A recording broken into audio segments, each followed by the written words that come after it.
this is another, these are two ideas being combined. Interlocking sequence. Interlocking root movement.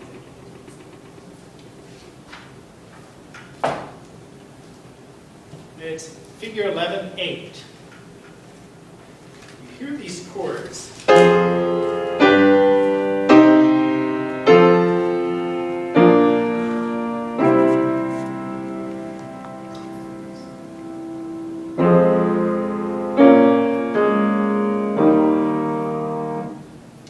you hear a logic to that? What's the logic? Now, Interlocking root movement. yeah, perfect. Oh, these are genius. If you were looking for a pattern, you might say, well, it goes up a step, down a fifth, up a fourth, down a fifth, up a step, down a fifth. Do you see that? The whole thing. Mm-hmm. But look at where the brackets are. The first three roots go up a step, down a fifth. Now, if you consider the third note, where we went down a fifth, to be the first note of the next pattern, it goes up a fourth, down a fifth, and then the next pattern, up a step, down a fourth. So Bach's taking two different root movement patterns, and he's overlapping them, which is creating a complexity that makes it hard to understand what the progression is doing. Two different root movements? Yes. Two different root movements. 4-5-1 Yeah. and 2-5-1. So in other words, look at it this way. Bach has a 2-5-1. And then at this point, he says, well, what if that 1 is 4 in another key? And it goes 5-1. And then what if this becomes the 2? You have to make it minor. 2-5-1. So in other words, you can't see the pattern because he's overlapping it. Now, it doesn't help that they just gave us the pattern here.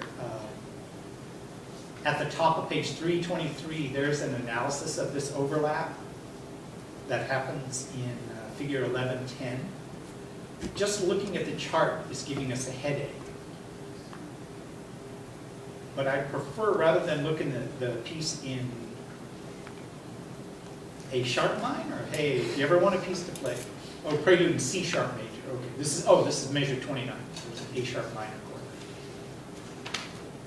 Bach had no fear. In a moment, or maybe we should just, no, I'll lose my place. Okay, in a moment I'll come back. I want to give you a different example that we'll look at with this overlap. But we're going to look at it different. Now we'll have a piece of music we'll try to analyze and see what I'm talking about. Yeah, because I'm so confused. I know, this is all very confusing. Sorry about that. As I say, the good thing, you're not really getting tested on this. This is rocket science, late romantic rocket science. Page 325. Here's, at the bottom of the page is Mozart's introduction to his Mozart's dissonant quartet. It's in C major. If you look for a second at the bottom of the page, it's in C major. So you hear a cello playing the C, and we're expecting this, because it's in C major. But the first sound you hear making a harmony is A flat, which doesn't belong. Then you hear, and then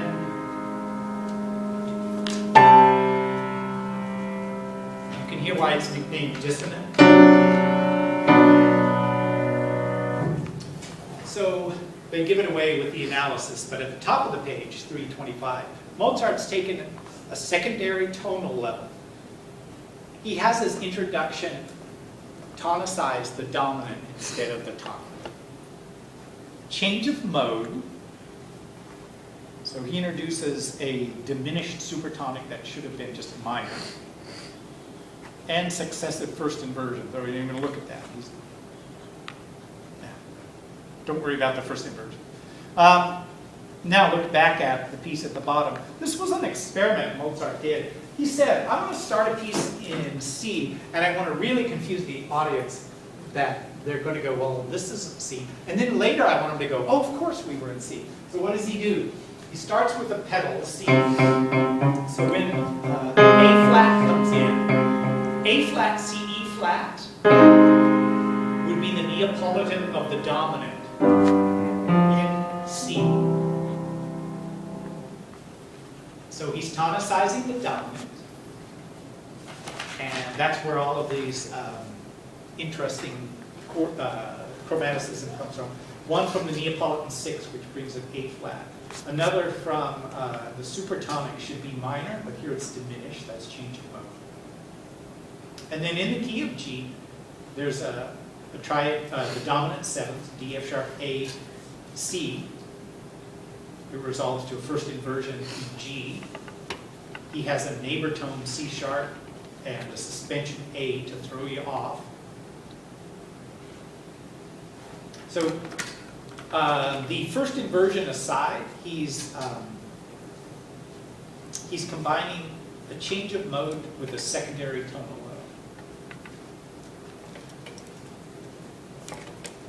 This might explain a B minor triad in the key of C. Because in the key of C, I could have a 5 of 3, which would be a B major triad. I'm in C, and I want to go to the median. So I introduce a 5 of the median. C, 5 of median to the median. But if we were to hear a minor B, D, F sharp, minor triad, we'd go, that doesn't make any sense in C. But if it were a 5 of 3 going to 3, but he used a change of mode to make it a minor, that could explain. So B minor doesn't make any sense in the key of C until we can combine two different things. Change of secondary dominant, tonicization, and change of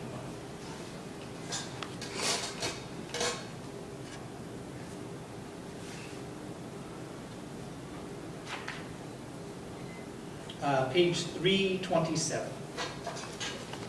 Yes,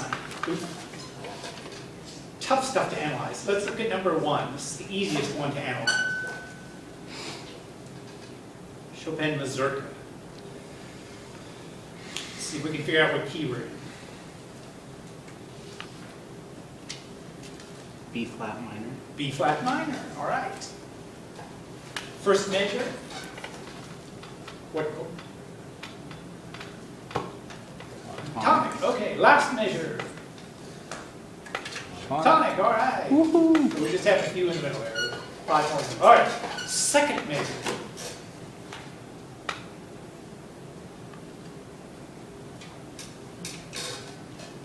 Four.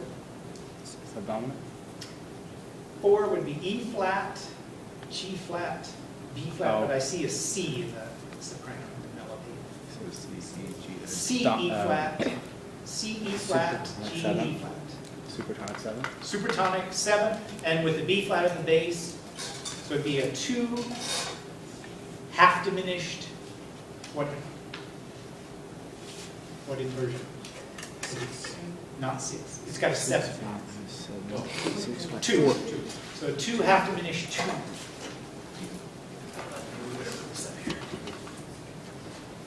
We're talking complexity.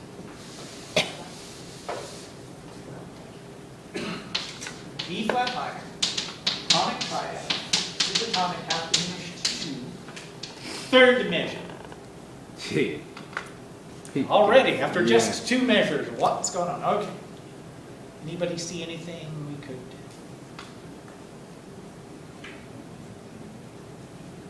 Well, C, E, G, but we also have a B flat and a D flat.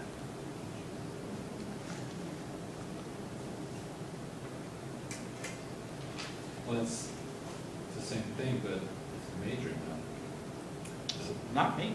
So is the first beat tonic with a C being an odd chord. Yes. Let's try to call the whole measure one chord, because that's what we did with the first and second measure. And it probably won't change here, but let's first go with the